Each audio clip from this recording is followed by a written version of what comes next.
Buenas noches, profesor y compañeros todos. El día de hoy, mi grupo y yo vamos a responder a la pregunta del foro número 5, ¿no? De cuáles fueron los principales líderes de los movimientos campesinos y guerrillas de los años 60.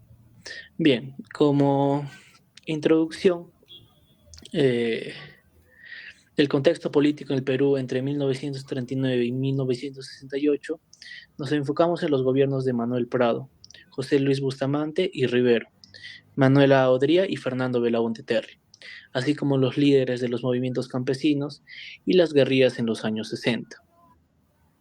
Empezamos con el gobierno de Manuel Prado Ugarteche. Su primer mandato fue en los años de 1939 a 1945.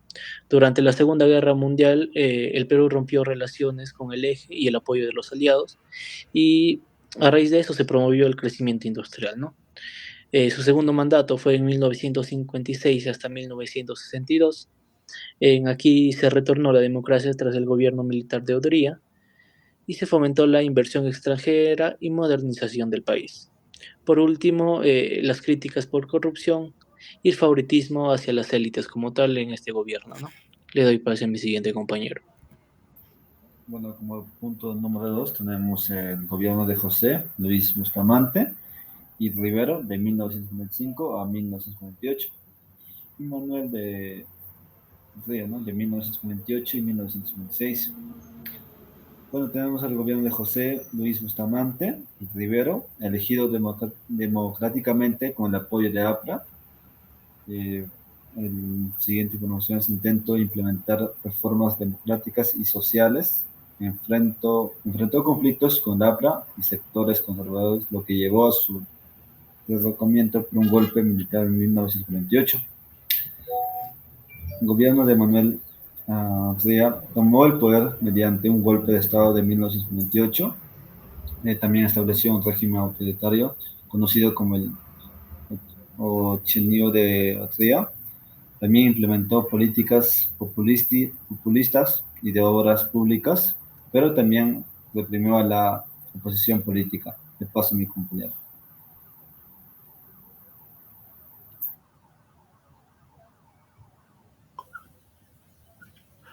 Primer gobierno de Fernando Belaúnde Terry, de 1963 a 1968.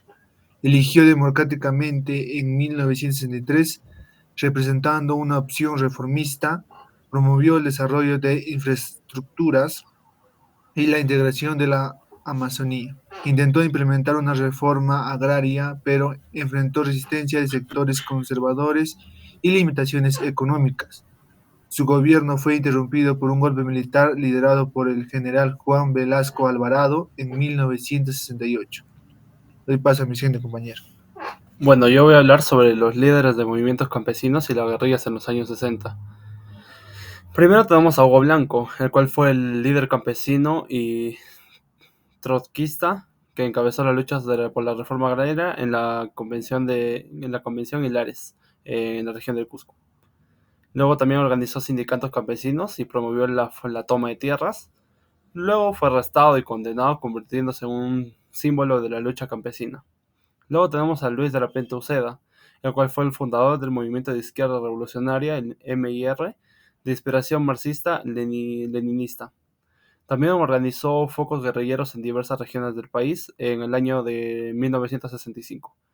Él murió en combate en el mismo año, marcando el declive del MIR. Luego tenemos a Héctor Béjar, el cual fue el cofundador del Ejército de Liberación Nacional, que fue influenciado por la Revolución Cubana. Él participó en acciones guerrilleras en Ayacucho en 1965. Posteriormente se dedicó a la investigación y a la academia.